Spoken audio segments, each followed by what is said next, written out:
Welcome to LSR Live. Here we are again on a Wednesday at 7 p.m. Eastern Time. I know we've got folks from all over the world. We'll do some shout outs a little later. We want to hear where you're watching from and also put your questions in the chat because we've got a wealth of knowledge coming for you tonight on the topic of natural remedies. And by that, I mean very wide, broad discussion from wound care to cancer and diabetes to the cold and flu to hormone imbalances to everything that you want natural remedies for. So, thanks to our sponsor, Revita Sinus, Throat, and Hands. And I brought for you one that's in the LSR store that you've never seen before. It's the Revita Guard Kids flavor. This one I love, and most of our users love it.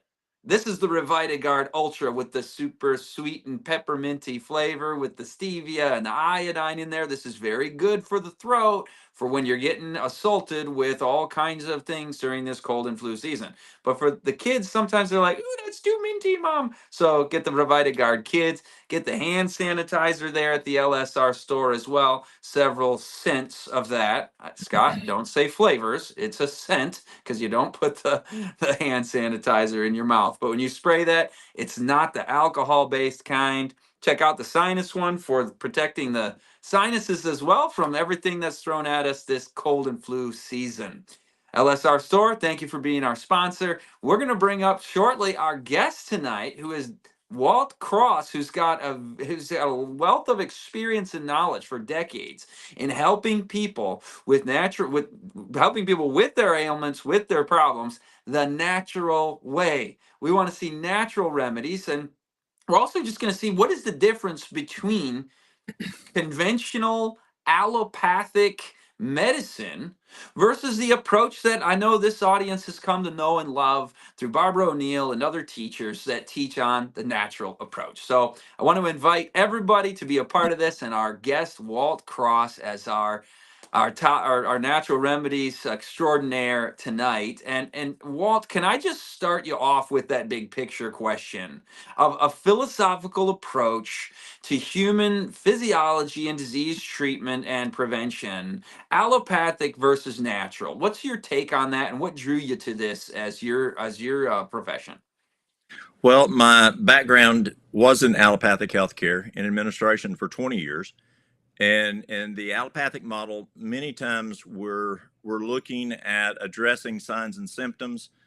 We're looking at masking and managing, and we just didn't get to root cause. And it's a system by which a lot of times it just keeps coming back.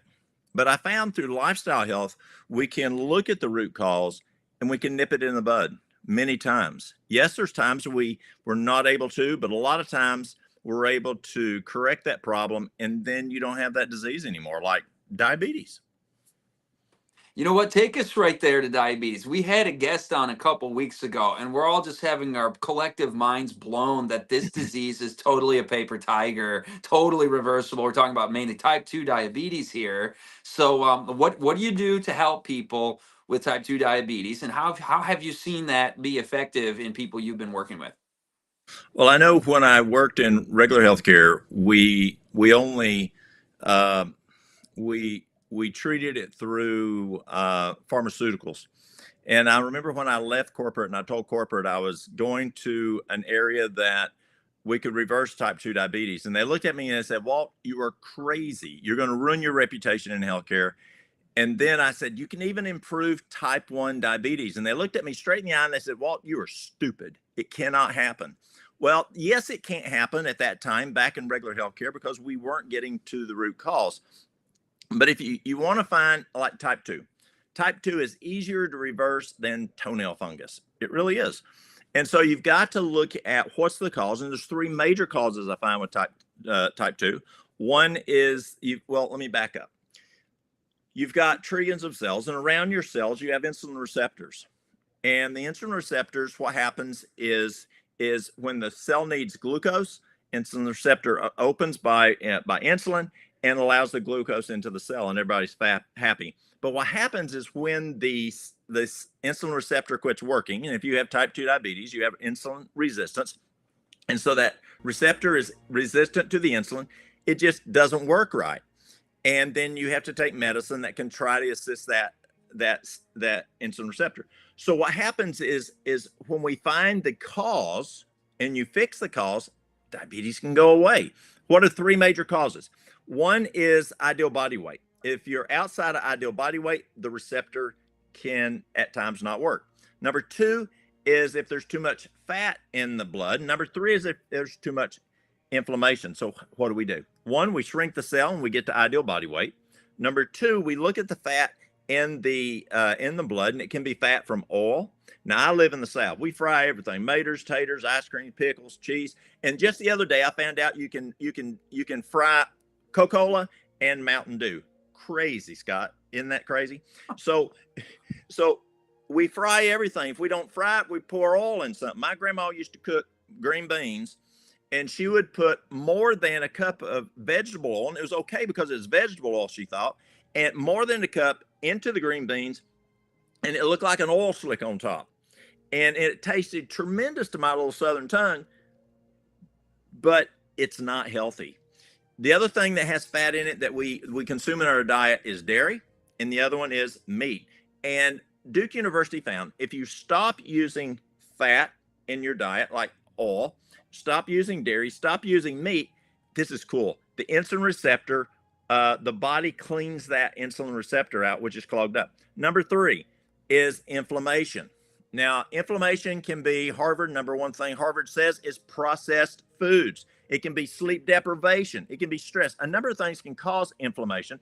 And so you want to address that inflammation. So what do we do?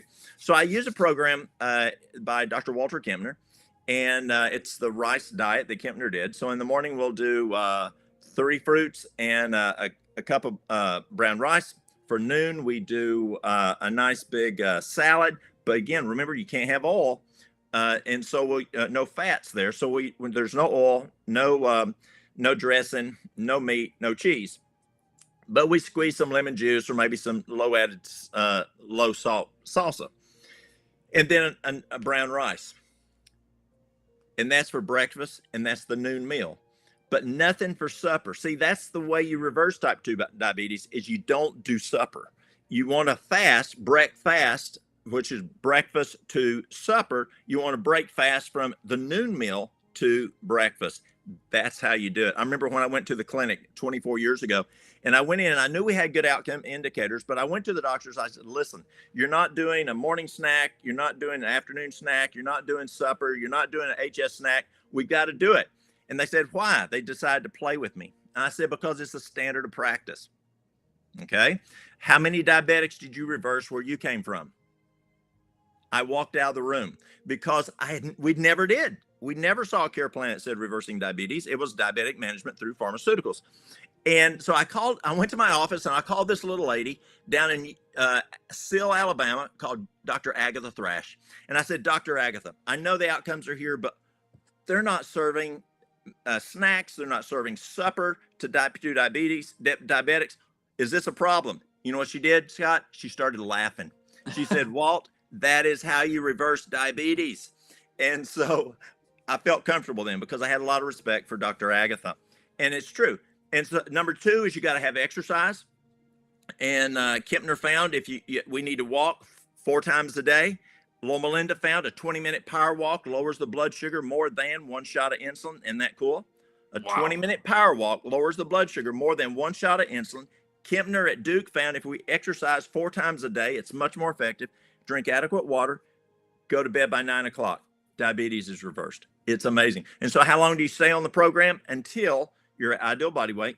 You have a blood sugar, a A1C of 5.6 or less. You have a fasting blood sugar of 99 or less, and there's no medication.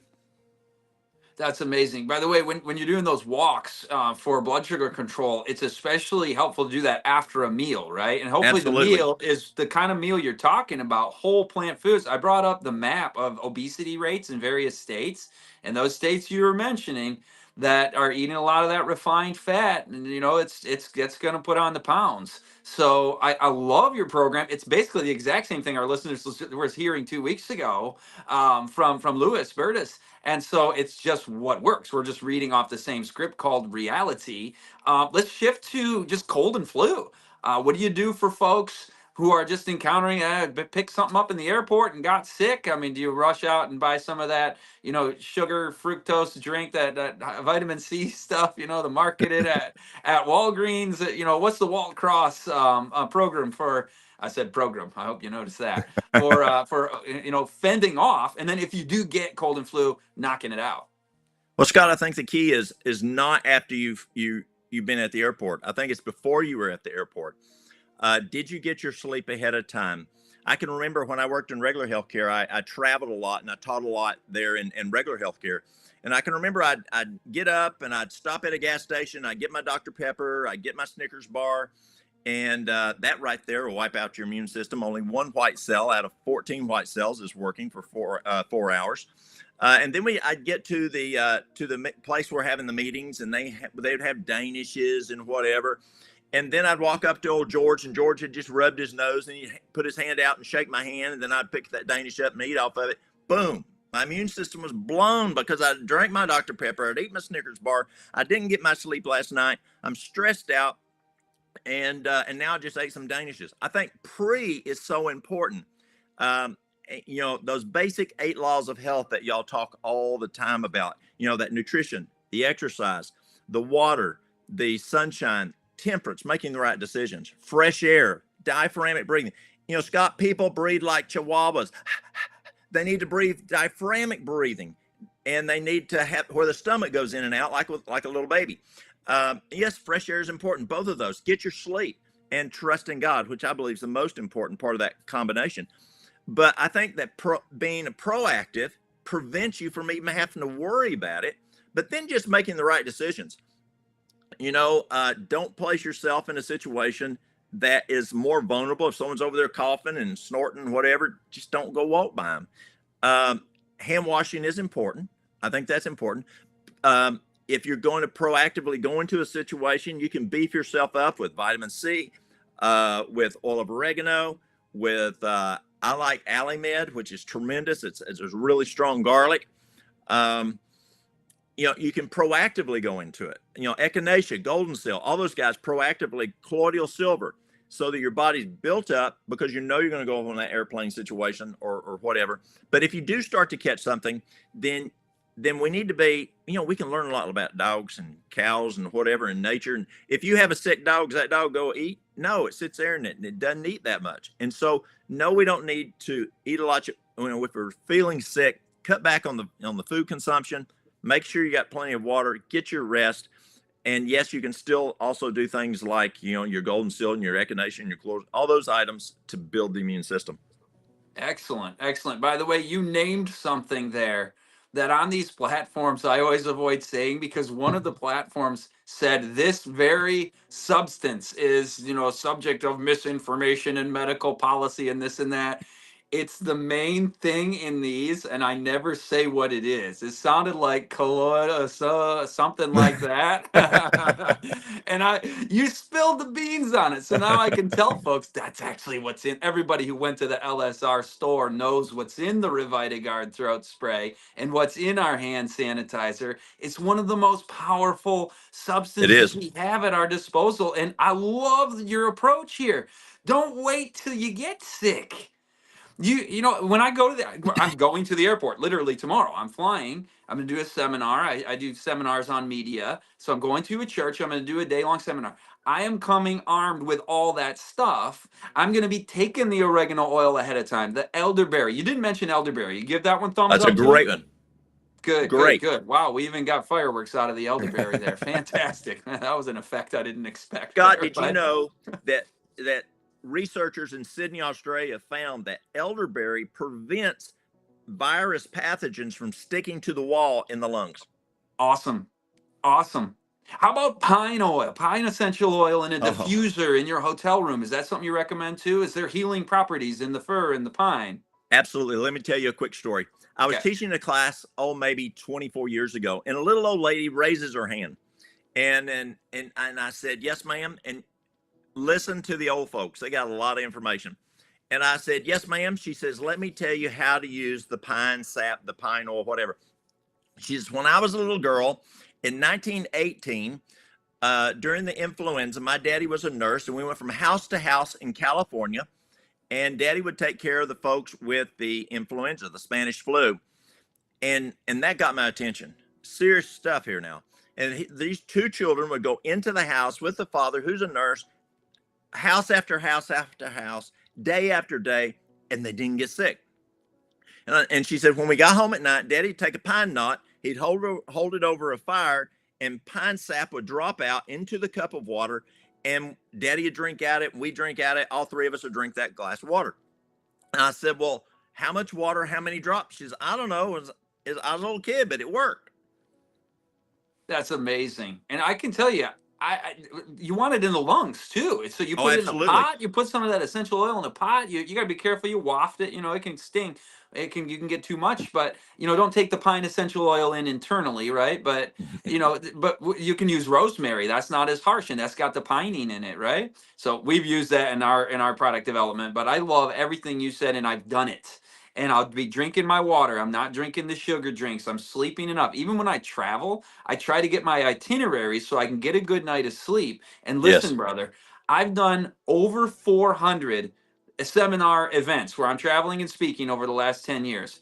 I have gotten sick one time. Whoa. And that was COVID.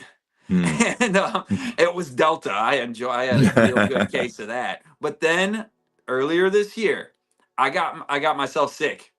And you know why? Because I didn't do everything I normally do. True. I had stayed up late. I was kind of cramming for a new seminar I was doing, and I was going to get ready for the recording. And I didn't do the hot, cold showers. Oh, yeah. Yeah. Talk about that. So hot and cold, what happens with the hot and cold, you've got vasodilation, vasoconstriction, vasodilation, vasoconstriction. You're increasing vascular flow, but also you're increasing the immune system in this process. Excellent. And it increases the white cell count. Yeah. Do you do that regularly, or do you only do that if you're fighting something or if somebody's got something around? I mean, I just end every shower with cold. Is that smart? That's the way. I mean, when you finish the shower cold, one, you're going to close cells. The other one's you're going to build white cell count.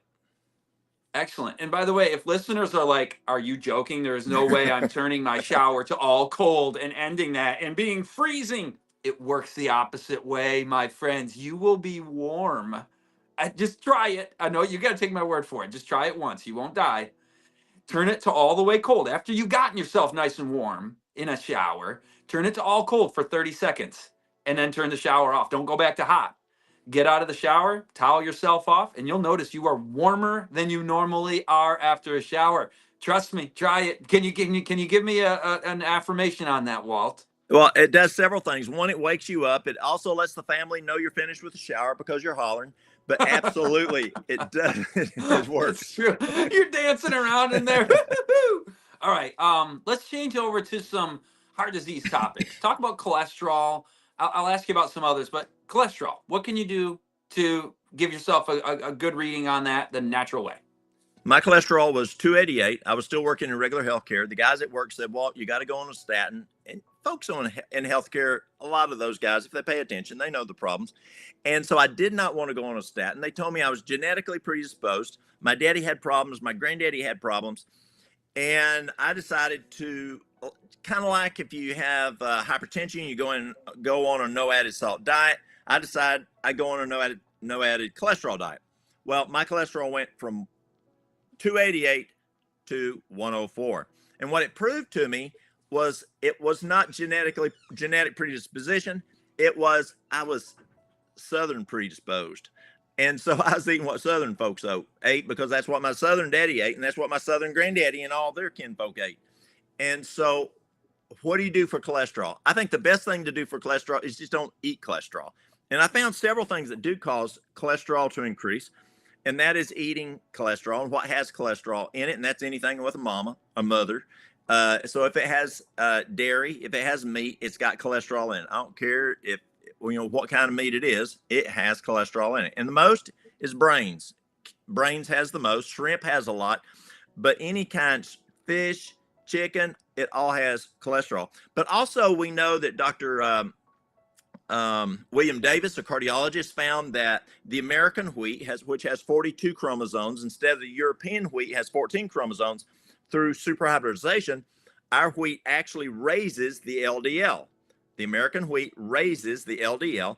And so by eating a lot of wheat, that can increase your LDL, the bad cholesterol. Another thing that we found in our research was that cashews actually lower the HDL. And when we stop serving our patients cashews, because a lot of times in lifestyle you do a lot of cashew stuff because you're instead of using the dairy, and so you're doing cashew butter, cashew cheese, cashew gravy, cashew, whatever, loaf, whatever. A lot of cashews can lower the HDL. And cashews in general, a little bit of time, that's fine. So as if you stop the dairy, stop the meat, choose something other than the American wheat, and then be careful with your cashews. I find the cholesterol goes and drops very rapidly with people. A lot of fiber helps with cholesterol. Also, there's bergamot's good. It will lower it. Garlic lowers it, and so that's what we use. Excellent, excellent. When it comes to the nuts, the cashews and the other nuts, you don't need a lot, right? In order to get the No. cognitive and heart health benefits, it's like a handful, right? Like a palmful. Yes. The whole day. Yes. We find that for cardiac health, if we would do just a little serving, it doesn't take a lot. In your best nuts, you want a PS ratio below 2.0, it's things like walnuts, almonds, pecans. Those are your good nuts. Great, great. Now, while we're on the heart health topic, talk to us about triglycerides. So triglycerides, there's several things that can cause triglycerides: stress, sugar, oil, and meat. And when we cut back on that, and I like using that same diet out of Duke University, where we use that. Dr. Kempner's diet is an excellent program. I know John McDougall said it was the best cardiac diet in the world. We use it when I go to Africa and I teach in Africa. We have significant improvements when we use it over there. And again, that's for breakfast is 3 servings of fruit, 1 cup of brown rice. For the noon meal is a nice big old salad, but no dressing, no oil, no dressing. No cheese, no meat, and another big cup of brown rice. And from a cardiac standpoint, the brown rice has bran, like wheat bran. Well, brown rice has bran. And so the brown rice bran actually helps the cardiac function. And if you have to do supper, then I would repeat breakfast. Yeah, especially that fruit, right? A light supper. And what I'm hearing from a lot of your dietary perspective is, again, a repetition from what I'm hearing all over the place from specialists, and that is the food containing the fiber. It's like the one word, the easy man's description, the simple-minded man's description for the healthiest possible diet. It's like maximize your fiber and your colors and your variety of fruits, vegetables, nuts, grains, legumes, and especially good quality grains like you're talking about. Would that be the same thing with congestive heart failure, where we're on the heart topic? Is it mainly this dietary change that you're discussing? So for CHF, what we're looking at is the same diet, the same exercise aspect, getting that water, getting the bed on time, but also you want to take a look at hawthorn berry. You want to look at CoQ10. Usually with CHF, you have issues in the lungs with fluid. You have issues with edema in the legs. And the best thing I found there is dandelion leaf and L-carnosine. Okay. Well, you've given us a number. I'm wondering if people want to write those down, because you just threw out a bunch there. Could you say them one more time for our listeners? Absolutely. So hawthorn berry, remember hawthorn berry has a half-life of 4 hours. So you want to use that 4 times a day. CoQ10, you want to do that 4 times a day. The dandelion leaf, you want to do that 4 times a day. And then the R-carnitine just once. Excellent. Excellent. And while we're thinking about cholesterol, triglycerides, and congestive heart failure, I want to go back to the cholesterol, because the next question I'm going to ask you, I've heard, and I want your opinion on this. I've heard that this not only helps with upset stomach, and everybody's got to have this in their cupboard, for when mommy, my tummy feels bad, or you ate something and you know what that just didn't settle in your stomach right. Yeah, Jeremy's already on the ball there with the QR code. Yeah, charcoal. That is hugely important to have in your cupboard. And does it also help with cholesterol? It Or is does. that it does? Absolutely, and I've seen it happen, and you can be pretty aggressive with it. And I don't know if we can be prescriptive in how much we talk here, but yes, activated charcoal you can do as much as 4 times a day. There's two things you got to watch out for charcoal. Number one, if you have problems with constipation, if you're taking a lot of charcoal, drink plenty of water because it can cause constipation. But even more important is if you're taking a prescription medication, do Oh not yeah. take it within 2 hours either side. And I tell young girls that come in, if you're on birth control, do not put it within 2 hours of your birth control pill or it will not work tonight. Or whether it's you're on naloxone for tachycardia or whatever, it doesn't react with it. It just soaks it up. And that's why we used to use it in the ER for patients that overdosed or on the ambulances because of patients overdose. I remember a nurse called me one time. She said, Walt, I gave a patient way too much morphine. What do I do? I read the MAR wrong. I said protocol, charcoal, boom, took care of it. Fortunately, it was by mouth. It wasn't IV. And there was no problem. What other benefits charcoal externally? Bee stings. What else do you use charcoal for? Externally, I use it for wounds. Let's say you have an infected wound. I use it for, bee stings. My daughter had a brown recluse bite, a bad brown recluse bite. And this is before I knew this, Scott. And because I was trained in regular healthcare and I didn't know this stuff yet. And I took her to my neighbor, an old retired doc. And I mean, this is a bad looking wound. It's red, it's hot, it's very necrotic. And I take her to this old retired doc, and he says to his wife, he says, give me a charcoal poultice. And so she got him a charcoal poultice, put it on there. He says, come back tomorrow night. We'll look at it. I said, what is it, doctor?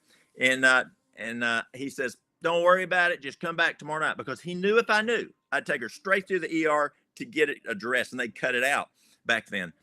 And so I trusted him, came back the next night. I went and picked her up, took her over to him. It was no longer red, no longer hot, no longer hard, looked very good. And I said, okay, what was it? He said, oh, it's just a brown recluse bite. Do you know there is no scarring? She has no scar. We've used it on bee stings, and it's amazing externally. Internally, as you said, it is the best thing for food poisoning. If you have a stomach virus, it's just a tremendous tool that is out there. You mentioned wound care. I wanted to ask you more about that. Charcoal is one thing you want to start with, obviously, to disinfect the wound. Maybe you also used a silver wound gel type of thing, or maybe I'm not supposed to talk about that. But what other? I mean, maybe the listener isn't like the hardcore prepper, but what kind of things do we all want to have as practical preparedness measures as far as wound care goes? You mentioned the charcoal. What else? So when you have wound care, number one is nutrition. You've got to have excellent nutrition. Number two is you've got, depends on what kind of wound care. Is it a pressure wound? If it's a pressure wound, then you have to reduce that capillary pressure by whatever's causing pressure to the area. Or if it's just a big wound, I had a guy that his doctor sent me a pic. It literally, Scott, looked like a shark had bit off the bottom of his foot. He was a diabetic.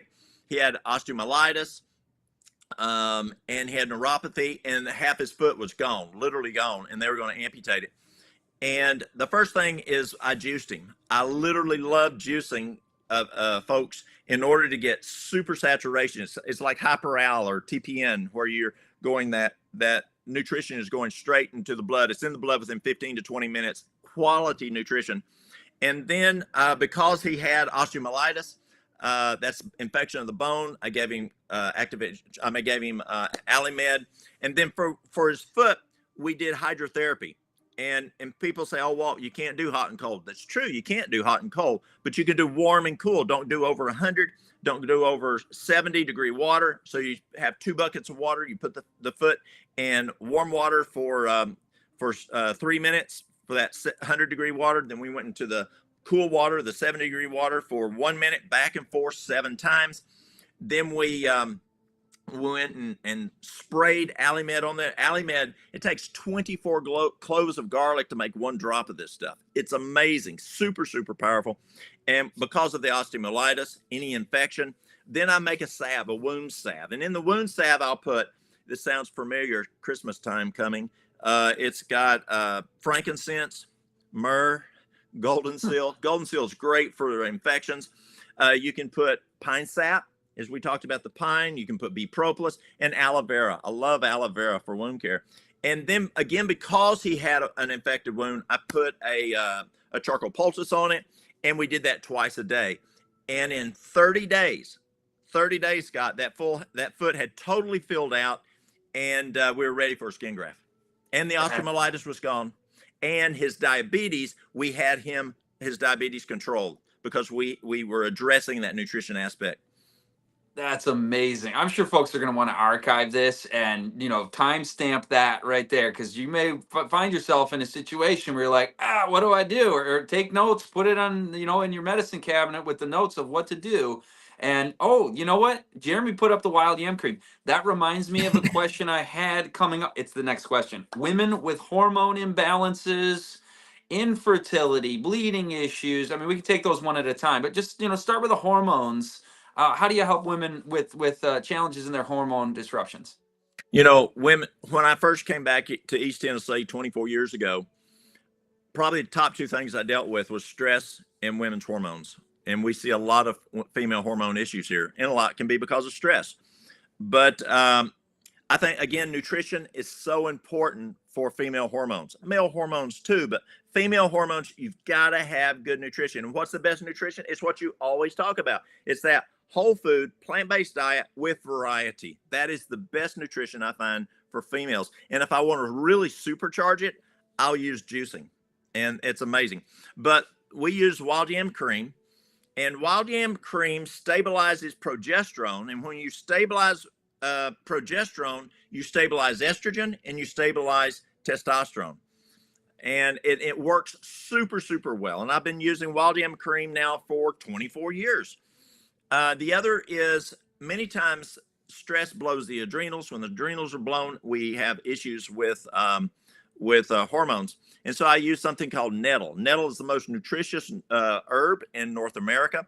Scott, I remember I had this lady come in one time. They own this huge dude ranch where they drive cattle and whatever. And her husband comes in with cowboy boots and spurs and cowboy hat. And the wife came in, and she's dressed like a cowgirl. And she came in one day and she said, "Walt, I need some nettle." And I said, "I think I'm out." And I said, "Let me check." So I looked and I said, "No, I'm plumb out." And she says, "You better get that stuff in fast." She says, "If you don't, we're going to make national news." I said, "What are you talking about?" She says, "As many women as you and Mary Lou have on on the nettle for women's hormones, we're going to make national news because we ain't going to be doing too good." And so nettles are tremendous. And then the other thing I use is flaxseed. I'll do flaxseed twice a day, and flaxseed has some great phytoestrogens in it, and it works quite well. Excellent. And you ground flaxseed? You grind it in a coffee grinder? Or? Yes, good question. You do not want to buy ground flaxseed. You want to grind it yourself because you got to eat it within 15 minutes of grinding it because it oxidizes very rapidly. Yes, excellent. And by the way, thank you, Jeremy, for reminding that. Walt's got an excellent website, excellent web store with a lot of the resources he's talking about. And so use that QR code to check out Walt Cross's resources. Also, Jeremy, could you bring up the LSR one again? Because he just mentioned the flaxseed, which we've got.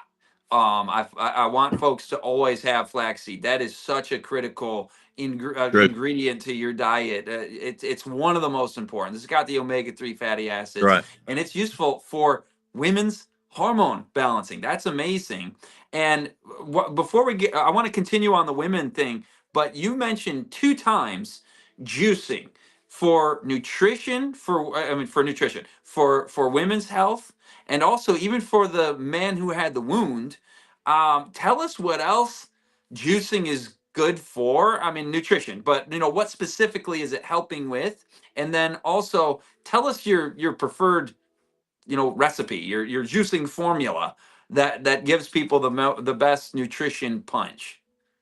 Well, when I look at working with people, I look at kind of like restoring a vehicle. Let's say, Scott, you're going down the road. It's Sunday afternoon, you and the wife and the kids, and you're going down the road, and an old country road, and you see an old 57 Chevy sitting out there in the field, and you back up and you drive up to the house, and you say, ma'am, what are you doing with that old car out there? And she said, honey, if you want it, you can have it. And you say, oh, okay. And you call up your buddy with the rollback, and he comes and he gets it. That 1957 Chevy is going to have to be restored. And the first process, I mean, you've got to take the grinder and the sandpaper and the Bondo and the Tiger Paw and the primer and the paint and redo the tires, and you put new tires on it and put new upholstery on it and rebuild the engine. That's the restoring program. And so I find that the same is true when I work with people. You've got to restore them. And then once that car is finished, you don't take a grinder to it anymore. You're in the maintenance phase where you're just rotating the tires and putting oil in it and gas in it and that kind of thing. And then I have a different program for just maintenance. So one of the best things I have found where I get the best results, whether it's cancer, whether it's autoimmune diseases, best thing I found for autoimmune diseases is, and then for say, like, hormones, or for, these really where I really want to hit it hard, like using the hyperalimentation, is the juicing.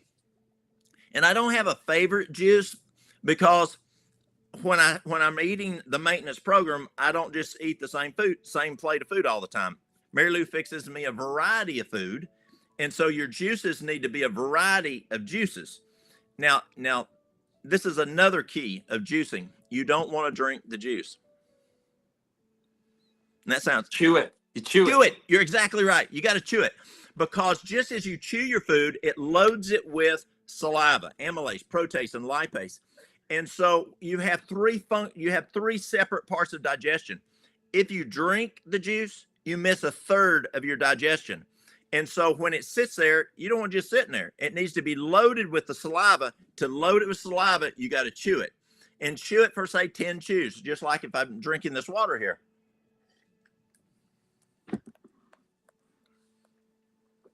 Chew it for about 10 times.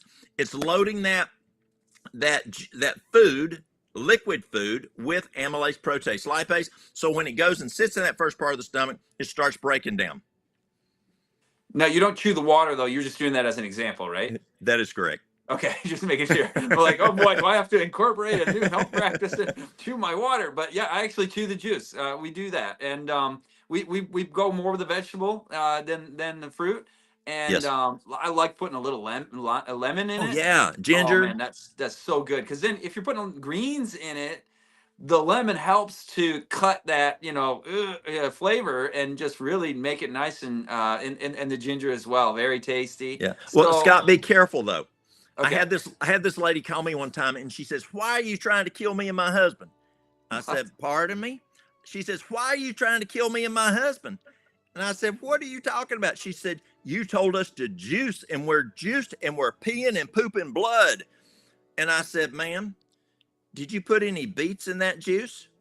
"Yes." "How much did you put?" She says, "I put 2 beets in each one." I said, "Ma'am, you're peeing and pooping beet juice. So be careful. Beets are great, but just don't load it too much." I thought you were going to say don't put too much ginger in there. That can get spicy. I mean, all you need is a tiny little sliver of the ginger. But oh yeah, we use the beets. Man, that's so good for the heart, isn't it?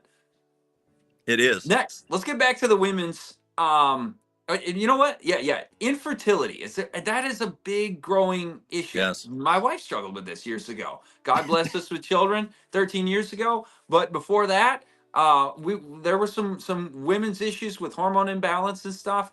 How do you help out women with infertility?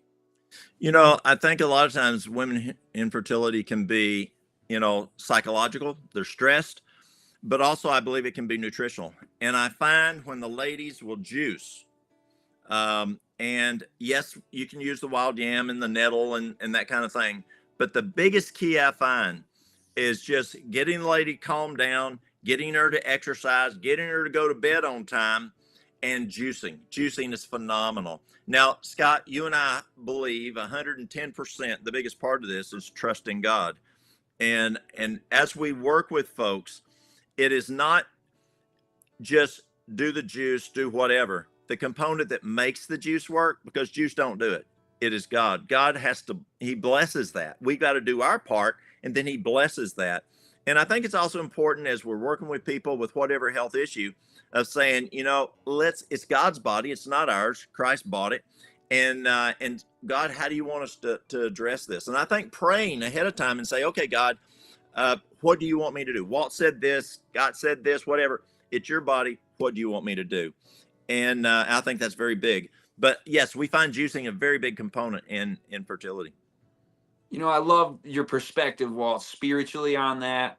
This body is God's property, and Right. it's the temple for the living God. And I know Yes. people joining us are from all religious backgrounds and cultures and faiths, and everybody's welcome here. And one thing that we have in common is a recognition that this is a gift. And so everything you're teaching is about how to keep up our body's health the natural way, not having to go the route of the allopathic medicine, which in acute situations, you need an ambulance because you got in a car accident. We're Absolutely. thankful, very thankful for those ER docs and stuff. So it's not meant to criticize, but what you're sharing has a whole lot of wealth of how about even with, can you talk to us about even cancer? So when we look at cancer, first of all, um, as we look at cancer, there's a number of things that you can do, and so I share with people a list of items, and I just ask them to pray and ask God which one of them to do. But Scott, did you know that there's 100% guarantee to heal cancer? Talk to us. I find if you do four things: accept Jesus as your Savior every day. If you become really good friends with him, spend time with him, know him, don't know of him. If you've done something wrong, ask somebody for forgiveness and ask God for forgiveness, and just don't do it again. Turn away from it. And number four, read the Bible and do what it says. If it says do it, do it. If it says don't do it, don't do it. And I really believe that's important, because in that book, it says that if we do those four things, God will give us healing. It may not be right now, but when Christ comes, there will be 100% healing. And I believe that's super, super important. That gives us hope in a world today that's losing hope. But yes, there's some things we can do. Pause Again, right there. Well, yes. I want you to give some natural remedies on cancer, but I want what you just said to sink in with the gravity of what it is. And, I hold in my hands the word of God. I want anybody listening to this who's wondering about this faith, that faith, what am I to believe? Is this, some religious people with some agenda? I want you to just study the word of God for yourself. Don't take anybody's word for Amen. it, not a preacher, not another human being, only God's word for it. And if you send me an email, I want to personally send you a link to a Bible study where you can look at these things for yourself, evaluate them, pray about them. Maybe you already are a Christian or you believe in God and you want to learn more. Please email me, because we're here always to talk about physical health. But the most important thing to us and anybody who thinks eternally about things is our spiritual health, and that helps our physical health, doesn't it? Amen. So my email address is just my first and last name at gmail.com. I want to just invite anybody to send me an email and say, hey, could you please send me the Bible study link? Just Scott Ritsema at gmail.com. And I'd be delighted to dialogue with you over email. Just send you the link and you watch it and study and move along and see where the Lord takes you on that. But Walt, I interrupted you. You wanted to give us some practical tips on the cancer front. Absolutely. And thank you there, because I believe that's the most important. Um, one is look at your vitamin D level. It's not how much you take, because I had a lady come in one time. She's Caucasian. She does landscaping. She takes 5,000 IUs a day, and her blood level was 12. And so, and the lab says 30 to 100 is normal now. But you have neurologists that are saying just for psychological function or brain function, you need at least 60. But if you want to go to immune function, you need 80 to 100. So that vitamin D level is very important. Yes, magnesium makes if your magnesium's low, it can affect your vitamin D, your K2. There's a number of things that does affect vitamin D, but vitamin D is important for the immune function. Another one is melatonin. This is a new one that we're really learning on, is melatonin. And there's been over 4,000 published papers on this. And we're finding that melatonin is amazing in addressing cancer with tremendous outcomes. And they're doing like 180 milligrams an hour of sleep. Or if it's metastasized, they're doing 60 to 120 milligrams 4 times a day. And one of the problems that people have is they grab this at night and they can't sleep. So they grab this here and boom, it's got blue light, and the brain thinks that's sunshine because sunlight has blue in it, or so that turns off their melatonin, or they may have to get up to go to the bathroom and the light is white and only red light does. Now this is cool, Scott. It's amazing. And I'll clarify here, but the only light that doesn't turn off the melatonin other than this other one is red light. So blue, green, whatever turns off your melatonin, or significant turns it off. So you can have a little red light for your go to the bathroom, or a little flashlight that's red, come back in bed, and you didn't mess with your melatonin. But this is so cool. Sunlight turns off the melatonin. But did you know that full moonlight, even with a full moon, does not turn off your melatonin? I think we got a creator God. That's beautiful. That's so cool. It's sunlight that's reflected, but it doesn't turn off your melatonin. That's a question I have for God when I get there, because the researchers have no idea how that happens. The greater light to rule the day and the lesser light to rule the night. We use the red night lights, by the way, in our kids' bedrooms and in the bathroom. We're on board. Absolutely. Another item is a mini trampoline. A mini trampoline will increase the white count 300% when you bounce on it for 5 minutes. So I have people bounce on it every waking hour for 5 minutes. That keeps that white count up there. Then there's teas and herbs. I'll use like Asiac tea, Padiarco, burdock root, chaparral. Now don't start with chaparral. Chaparral, it's just super powerful, but it's nasty. And so you won't do another tea if you start off with that one. But I really like those herbs. They're great. You want a tea that purifies the blood. You want to build the immune system. You want it to fight cancer. And those teas would do that. Then let's see, what else might I have? Far infrared light. Far infrared is very good for cancer. They use it in Asia. There's for years we used mid infrared light and near infrared light. But there's far infrared light, and far infrared light is outside of our eye spectrum. Insects can see it, kind of like dogs can hear things we can't hear. But far infrared increases perfusion, and it attacks then the cancer much, much more effectively. And so I like far infrared. Another one is a fever treatment, and fever treatments folks know of doing in a bathtub. And Loma Linda Medical School said that it would increase white count 7-fold. Well, I did not believe that.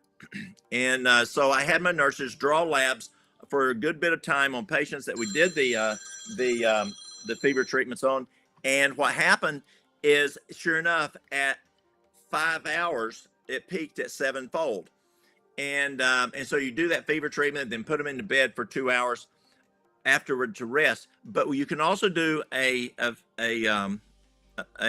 fever treatment in a sauna. You want one where the head sits out and you can keep the head cold, but you can still hit that 7-fold. And Dr. Harold Cherney at Eden Valley found it did not come back to normal for 3 days. And so the fever treatment is a great tool to increase the immune system. Walking is important. There can be poultices that folks use for cancer. External poultices. There can be charcoal poultices, a castor oil pack, or herbal poultices. You can actually use the herbs which you're using. It might be whether it's the poke. You've heard of poke tea before, or poke poultices.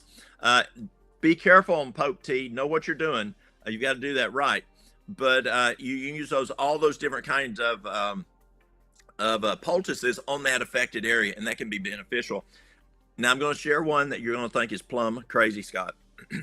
Mary Lou had breast cancer about 18 years ago. And she has a personality like she's a ever-ready bunny. I mean, she's up, she's gone, and you can't stop her until she falls over tired. And so it's hard to get her to have compliance. And I mean, we're talking that that tumor was almost as big as an egg. And finally, I hog-tied her enough. I sent her to some friends down in Venezuela. We got it down much less smaller than a pea. We're doing great. They send her back, and boom, she's wide open again, and we're back up to almost that size of an egg. So I had a friend who's a physician at the time. He's gone back to Germany. He came into the office, and I said, Sam, anything I'm missing? And he goes, sting her. I said, what? He goes, sting her. I said, okay, what do I do? He said, so what you do, he says, you can feel that mass, palpate it, yes. He says, go distal 1 inch, sting her 3 to 5 times a day, and leave the stinger in for 30 minutes, pull it out and put B-Propolis on it, and do that for 14 days. That's exactly what we did, and it started shrinking and totally went away. It's been gone now for over 17 years. So that's amazing, isn't it? So what happened is the immune system came to that area every day to address the bee stings, and guess what was in the middle of that area? The cancer. And we just super saturated that part of the body with the immune system to deal with the stings, but it also attacked the cancer, and it worked. Now, again, I believe God blessed. So those are some of the things that we do for cancer. There's other things, but those are big ones we do. What do you say, Walt? We go to Q&A. Great. Jeremy, throw some questions at us. We got Mitch, and he's from New Jersey. A little shout out there. How you doing there, Mitch? And South Carolina, Dinah, welcome. Fellow Southerner, neighbor to Walt. Christina from Massachusetts, thanks for joining us. And Alyssa from Phoenix. Thanks for being with us, Alyssa. Oscar from New York, New York, a place so nice I named it twice. Awesome, brother. And Eunice watching from Zambia. Lusaka, my wife was born in Zimbabwe. Your next door neighbor there. That's special. I wonder how I can prevent swelling of my feet. I don't have any diabetes or any known sickness. What do you say, Walt? There's several things. You can try doing hot and cold fomentations. You can try doing the dandelion leaf, but you want to find out what is the root cause. And you know how these new cars are, Scott, and not like the cars when I was a kid. My daddy taught me to work and rebuild engines and stuff when I was a boy, and you could actually climb in almost to the engine compartment back then. And today you can't even stick hardly everything in there, and they got to put the battery under somewhere else because there's no room for it. And so if your car's not running right, you take it to the mechanic, and he puts it on a machine, and he does diagnostics, and it says your number one plug's not working. That mechanic does not need to change my plug. I know how to change plugs, and so I can do it. But sometimes I just need that diagnostics. So it is good to go to a doctor. He understands, assessing the patient. He understands what's going on. Get that diagnosis. Find out what it is. Then you can come back and take a look at it and see if that's something that you might be able to do natural. But that diagnosis can be very, very helpful. And I would encourage a diagnosis on why are those feet swelling, and then come back. And you don't want to just mask and manage with the hot and cold or with the dandelion leaf, because you're just going to have to keep doing it. Let's find out what the cause is and then get rid of the cause. Great answer. Claudia, listening from Costa Rica. Welcome, Claudia. And Frida from Arizona. Thank you for being with us tonight. Demore from Japan. Love it. Other side of the world. Man, what an awesome listening audience we have. This is Oscar. He's telling Claudia he lived in Costa Rica for 5 years. You have a beautiful country, Claudia. I've been there. Virginia, some beautiful country in Virginia as well. And thanks for joining us, Anne. Claudia asks, this is funny. You said diabetes is easier to treat than toenail fungus. I wanted to ask you, Walt, how do you treat the toenail fungus? And Claudia has asked it. Claudia, that's a tough one. And it's a very good question, Claudia. Number one, Dr. Harold Cherney found that it can be a deficiency in lactobacillus, which is a probiotic. And I know one of the courses I took in school in nutrition did talk about if lactobacillus is off, that it can affect toenail fungus. So get you a really good broad spectrum probiotic and at least 50 strains, and that can be very beneficial. And 50 billion, or at least 10 strains, but I use 60 strains. Sometimes I'll use 100 strains, but at least say 10, 12 strains, and then at least 50 billion. You want that lactobacillus, that can help. The other is what I use is, let's say use tea tree in the morning, and then use, say, some olive oregano at night, or vice versa. Olive oregano, be careful, it gets a little hot. You may have to put something around the edge, but you do want it to get in, around. And then as that nail grows, you want to keep cutting that. One of the problems with nail fungus is it takes a while. It can take 6 to 12 months for it to work. And it's got to be, Scott, contiguous. Yeah. Just like those books behind you, they're contiguous. There's not a book pulled out. It's not, and it's every single one is right there. It's got to be every day, and people just give up on it, and you got to stick with it for that 6 to 12 months. Yep, absolutely. And Allie D, thanks for mentioning the tea tree oil. I was going to ask Walt that because that's what my wife uses a lot for things like that with our children. My wife's also from Canada, by the way. So thanks for joining us from Alberta and from Louisiana. Another Southerner, Christine, Yes. Thanks for being with us. And Melissa, how to reverse deep vein thrombosis, or pulmonary embolism? That's a tough one. You have to be careful there. Because you don't want to throw it.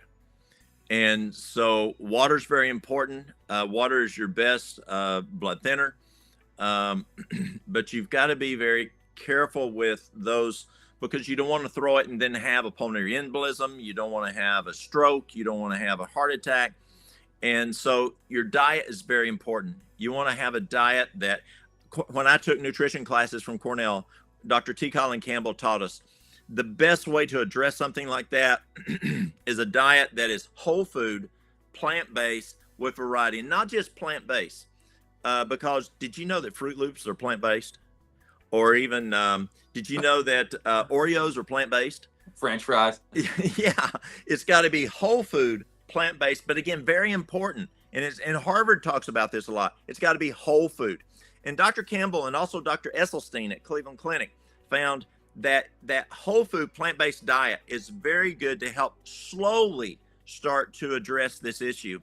And the diet is very important. And yes, there's things like nattokinase, there's things like garlic, there's things like Concord grape juice, but also be careful. As you know, you want to be careful not to do, massages and things like that. Be careful of those legs, but that's what I understand. You want to be careful, and that diet is so important there. Yeah. Any more questions coming up, Jeremy? We got a good bunch of questions. That one we just handled. By the way, you studied under Campbell. Did I hear that right? Yeah, I had classes. Campbell was great. You want me to tell you this is cool. You want me to tell you a classroom backstory? Yeah, I'll tell you a Campbell story. So Campbell grew up in he was born up north, but as a young boy came to Southwest Virginia. Lived on a dairy farm, beef cattle, and grew up there. And then, got to Cornell. He's over the department there. And he had a personal hypothesis that we needed more dairy, we needed more meat. And so he starts into this study called the China study, the most comprehensive nutrition study ever done. He also brought in some really good, book number keepers. And I forgot what that's called, but anyway, so he found out it wasn't what his hypothesis was. And the more they did it, the more he found out, no, he was wrong. So what does he do? I mean, does he play with the numbers? You took statistics. I took statistics. Play with the numbers. But here's what's cool. Here's what he told us. He could hear in his mind his daddy telling him when he was a little boy back on that little farm in Virginia, Colin, never lie. This is what he told us in class. Colin, never lie. And That's that beautiful. there is what then did it. I'm sorry, y'all. And what happened was he told the story. He told the truth. And he then, we now have the China study because of that. Because what his daddy told him when he was a little bitty boy, Colin, never lie. That's a beautiful story. Ray asks, is coconut oil good for inflammation? Ray, that's a tough one for me because we were so brainwashed that coconut oil was bad for you, it's hard for me to say yes, but I have to say yes because proof's in the pudding. Back 25 years ago, we started really looking at coconut oil. It's a medium chain, and we find that it actually can benefit. Alzheimer's and other issues can benefit with coconut oil. Excellent. Alzheimer's is a inflammation related condition. Yes. Yeah, gotcha. Seeker of truth. Walt, I remember hearing your wife has COPD or some kind of lung condition in one of your videos. How do you manage it? Have you seen an improvement in her condition? Her lung issue is because of when she was a young girl, she had leukemia. For a year and a half, she was on medications. That caused her heart to go into heart failure 4 years ago. She had an ejection fraction of 10-15, and we're bringing that back up. But it also caused problems with her lungs. And what I find with her is if I can get her to follow the rest component. She's a very work hard person, and if I can get her to follow that, she does well. And that's the same for all of us. We've got to follow those 8 laws of health. And when we break just one of them, it can cause problems. And it's hard for us to expect change if we don't change them. Yeah, you got that right. Georgia, no, we got a lot of Southerners represented today. That's a good thing. They can Welcome. understand me. Yeah. Yes. If folks wondered what he meant, we said oil. We call that in the North oil. I'm sure you picked it up eventually, but Northeast Florida, boy, yeah, praying for safety to all of those just south of you, down across Tampa, Sarasota, Bradenton area. That's coming hard. I don't eat after dark. 2 20-minute power walks times 4. Linda's doing what you say. Yes. What are you eating? I missed it. Okay, she wants you to go back to the brown rice and your diabetes reversal and your heart disease. We don't call it a treatment. We're not treating, diagnosing, or curing anything, of course.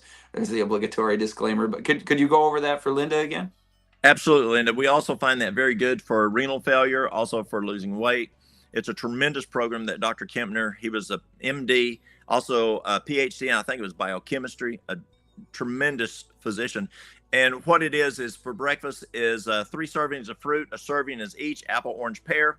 If you have diabetes, let's say a banana causes your blood sugar to go crazy, or grapes causes your blood sugar to go crazy. Just wait a little while till you get to those guys until we get this thing reversed, and then we can start even going with those guys. But so 3 servings of fruit, that's each, or little stuff like strawberries, blueberries, raspberries, a half a cup, and then 1 cup of brown rice. For the noon meal is a nice big old vegetable salad, cucumbers, broccoli, cauliflower, that kind of thing. And then just don't put any dressing or oil or cheese or meat on there. And you can put some lemon juice, as they did at Cornell. Sometimes you got to negotiate with people, especially men. And so putting some nice salsa on there, it doesn't have a lot of sodium on there. And then if you do supper, just repeat breakfast if you need to. Or sometimes I tell folks, I find best if you don't do supper, but or just do a juice. Or if you say, Walt, I don't have a juicer, do a V8 juice, low sodium V8 juice. Yeah, that's great. I don't eat supper either. I'm with you on that. Choose Wisely says, how to cure. Now, I don't know what that is. Walt, that one's above my head. You're going to have to bail me out. I haven't found a good one for that one yet. Yes. All right. Well, stay tuned. We'll work on it.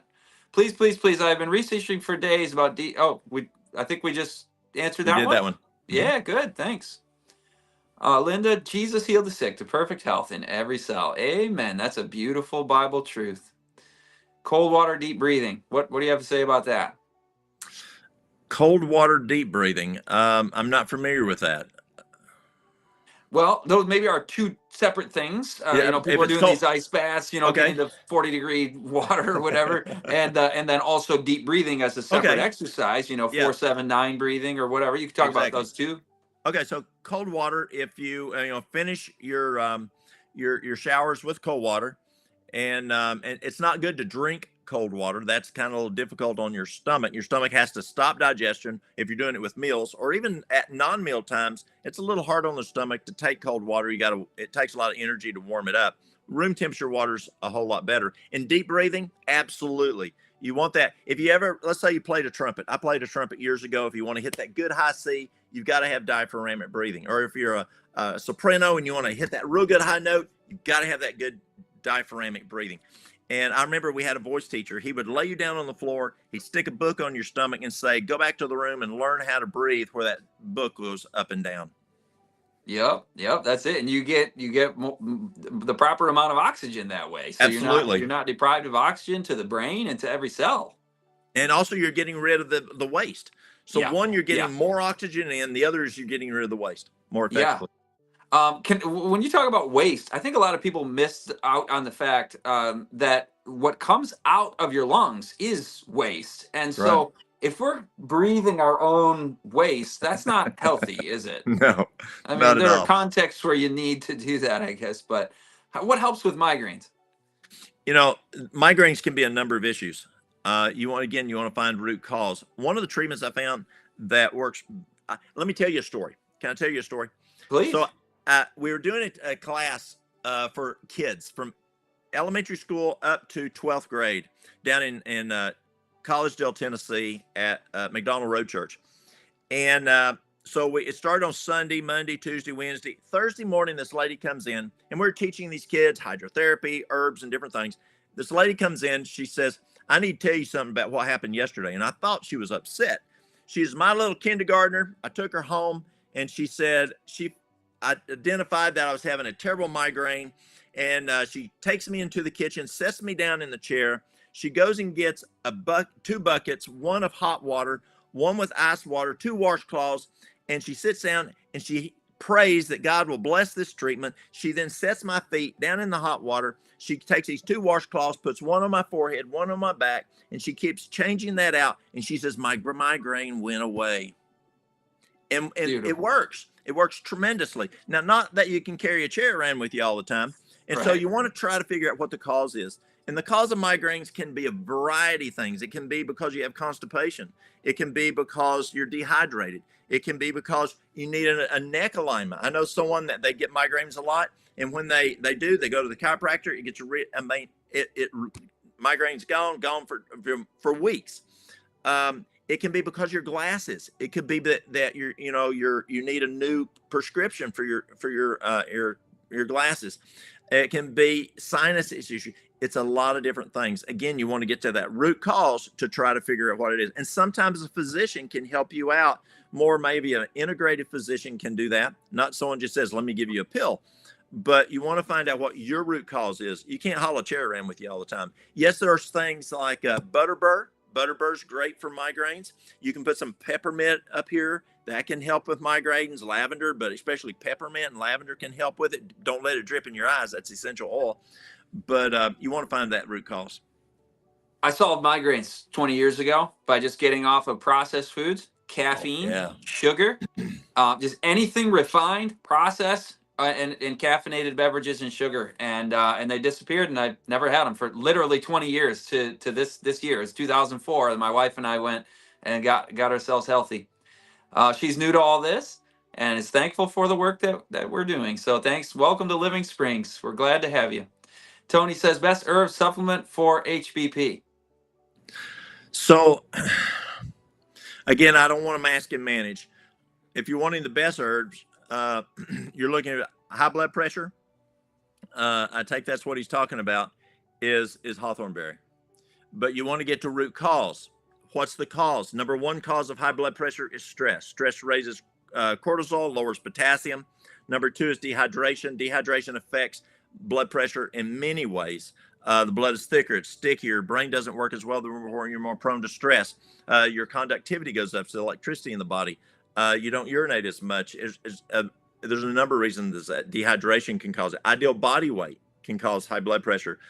Sleep deprivation. The American Heart Association just June of last year, 2 years ago of 22 found that an eighth cause of cardiovascular disease is getting less than 7 hours of sleep 2 days a week.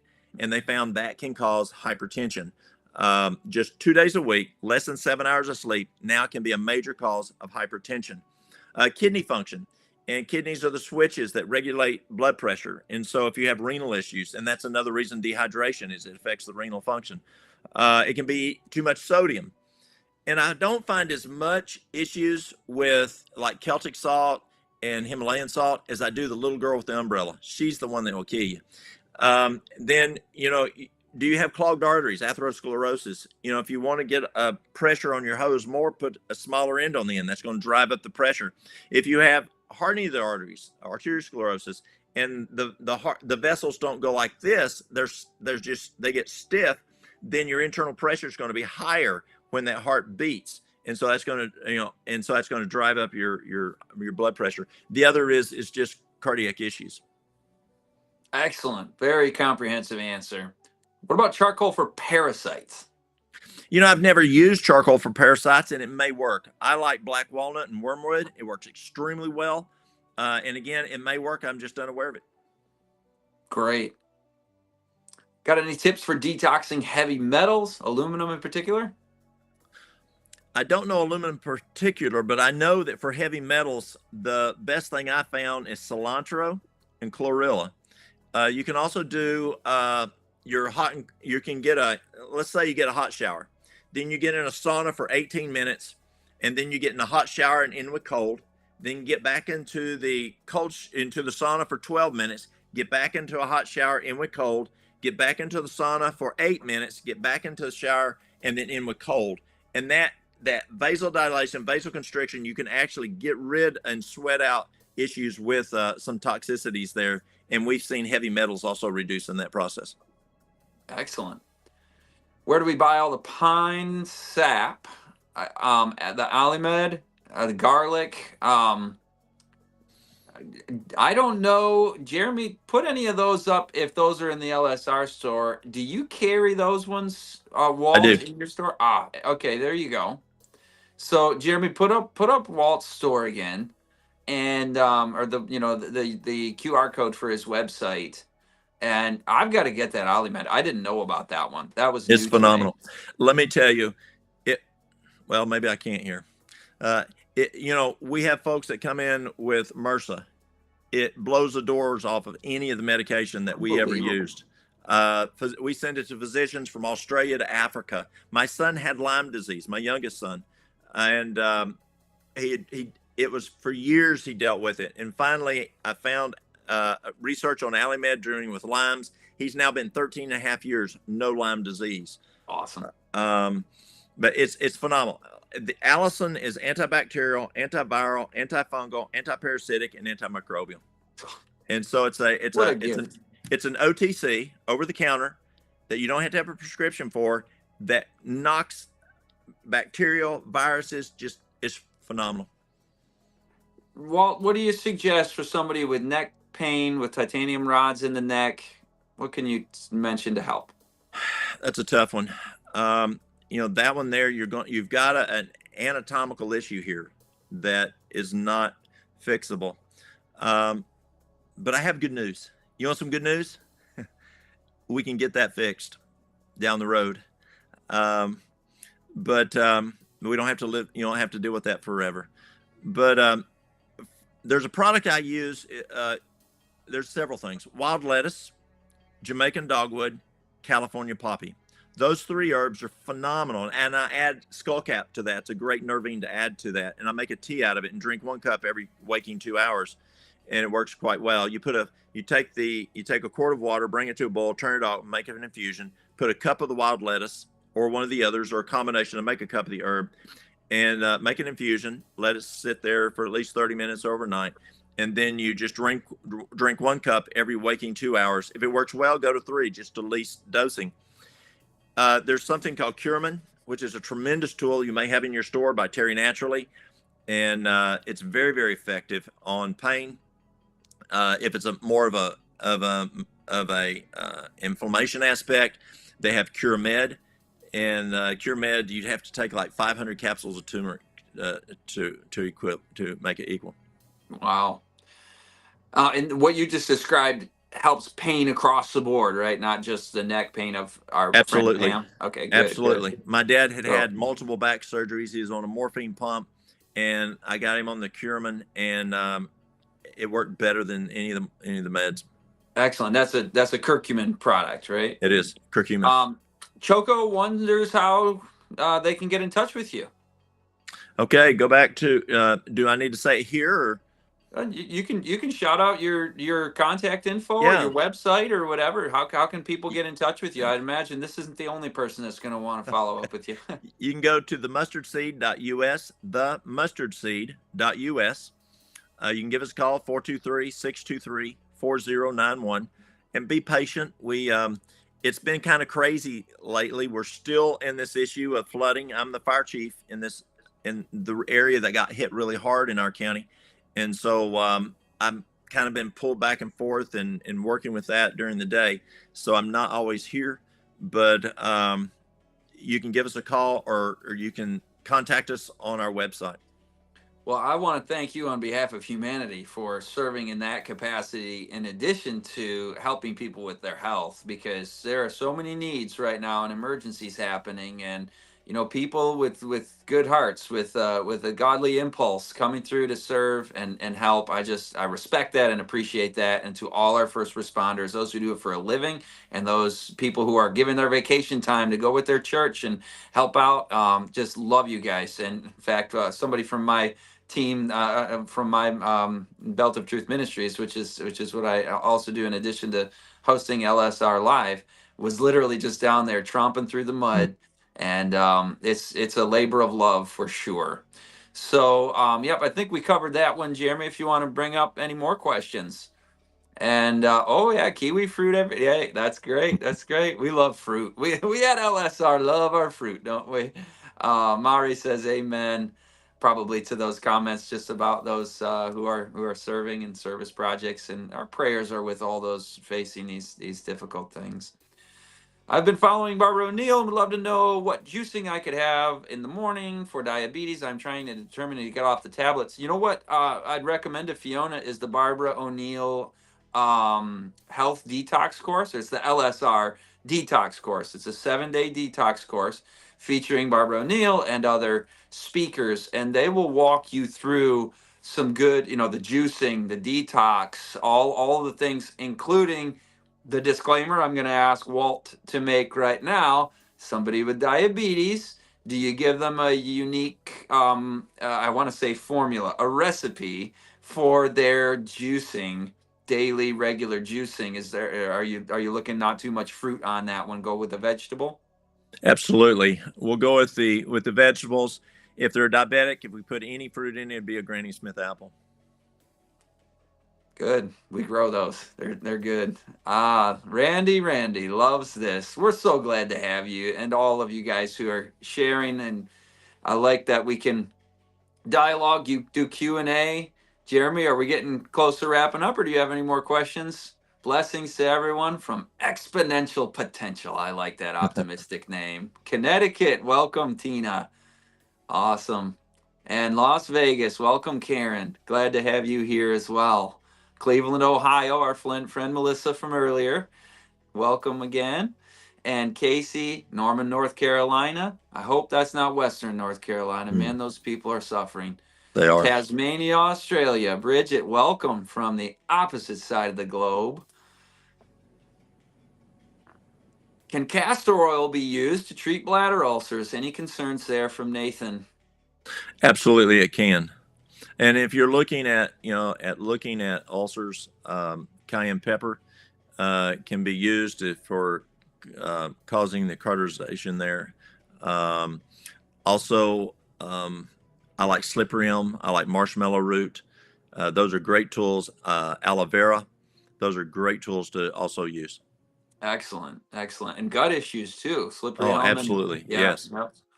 And aloe. Sunflower. Most doctors here in Australia don't know the cause of most issues, only how to mask it with medications. You're preaching Walt's message there, and I think Barbara would agree with you wholeheartedly on that.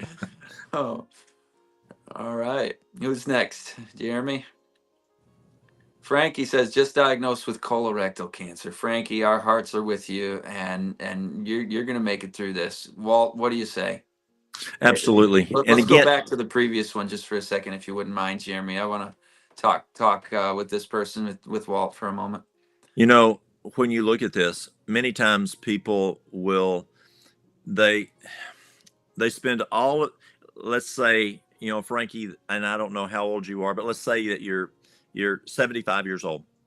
And so as we look at the time here, that that we can possibly live, we may look at 10, 15 years. And people put all of their eggs into that 10, 15 years. But as we talked about earlier, we have an opportunity for eternity. And so look at putting eggs in both baskets. I think that's important. Yes, look at working, seeing what you can do on the colorectal cancer now. But don't forget what we talked about earlier, eternity and perfect healing. And that is amazing. If you have any questions on that, check with Scott's what he offered before. It is Yeah. amazing. And there's hope. There really is hope.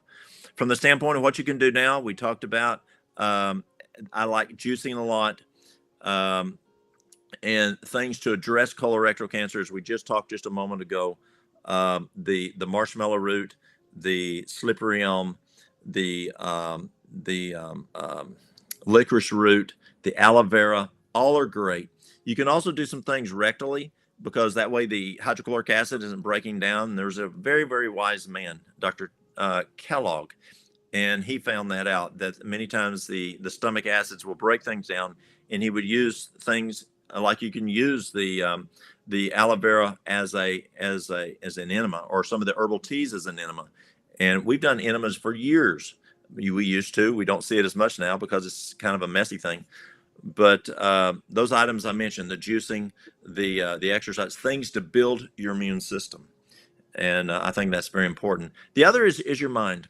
I find that, can I give you a simple recipe for the mind?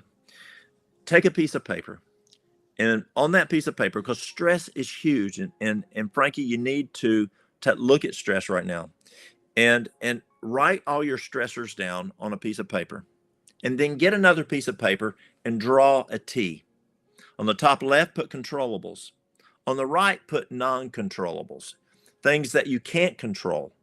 And then on the left side, you're putting those things that you can, the right side you can't. And then take that piece of paper and carefully tear it in half. Set the ones down that you can control, put them there. And the non-controllable ones, sit down and have a talk with God and give them to Him. He loves you. He loves you more than you love your children or anyone else. And He wants to help you. Give those to Him. Now, don't take them back. A lot of people have OCD on grabbing those back, but give them to Him. And Satan's going to go, this is your problem. This is your problem. And I found this to be 100% guarantee, Frankie. It's amazing. When Satan does that, say, that's not mine. That's God's. Now go on. Go talk to Him. And then you say, in Jesus' name, Satan, get thee behind me. I don't care if you say it for 20 minutes, 30 minutes. He will stop bothering you. He cannot get through that. I've never found anyone that did that he could continue bothering. And just give those to God, because there's never a thing you can do. Then the ones you can do something about, take His hand and work with those. And I think that's very important. Excellent. Fireman, doctor, preacher. Oh, that's excellent. Before we go to Angela, I'll just appreciate Angela here, thanking us for our time, praising the Lord Jesus Christ. And no matter what background anybody here is from, you look at the stories of Jesus and you're like, that's goodness and love personified right there. Ontario, Canada, welcome. And by the way, back on Frankie, Walt. Yeah, thanks, Jazzy. Um, on the dietary front, are you recommending going to that whole plant food for that colorectal cancer as well? Laying off the meat, dairy, eggs, oil, sugar, refined foods, going whole plant food for that? I would definitely, and I'd even be more specific. I'd go and look at the the diet that Gershon used, where you're using the juices 8 ounces every for 12, 13 hours. You're getting 104 ounces of juice It's copious and it works very, very well. If you're looking for solid foods, the best thing I'd recommend is do this for 21 days. Take potatoes, carrots, celery, and onions. Potatoes, carrots, celery, and onions. Make a soup out of that. And you can have up to a quart each meal. But that there is amazing for going in and healing that colon and giving good phytochemicals to that colon. Excellent. Any other questions, Jeremy? Jeremy's our engineer in the back end here, is whom I'm talking to, putting all your comments back up. You're welcome, Choco. God bless you and all of our listeners. Angela, we appreciate you. Thank you for that input.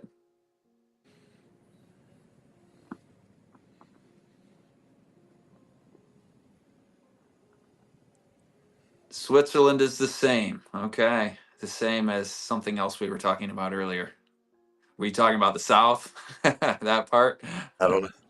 This has been a good interview. I think we're winding down because I'm not seeing any more questions pop up. Jeremy, you take us home if you want to take us home. Yep, Here's here one. we are. I could just tell. See you on our next live stream, everybody. Dr. Mark Sandoval. You know him, Walt? No having. He's a brother, isn't he? He's got New Paradigm Ministries. He's going to help you think about a lot of the mental battle. That thing about the paper tearing that, I liked that. He's going to talk about the law of life. What kind of thoughts and feelings and relational tips and tricks we can have to improve our physical, mental, relational, and spiritual health. That'll, of course, as always, be at 7 p.m. on Wednesday, 1 week from today. And Walt, I have really enjoyed this interview. I really enjoyed having you as a guest tonight. Thank you for the 1,000 factoids and tips that we got in under an hour and a half tonight. And thanks to our producer, Christian Digital Network.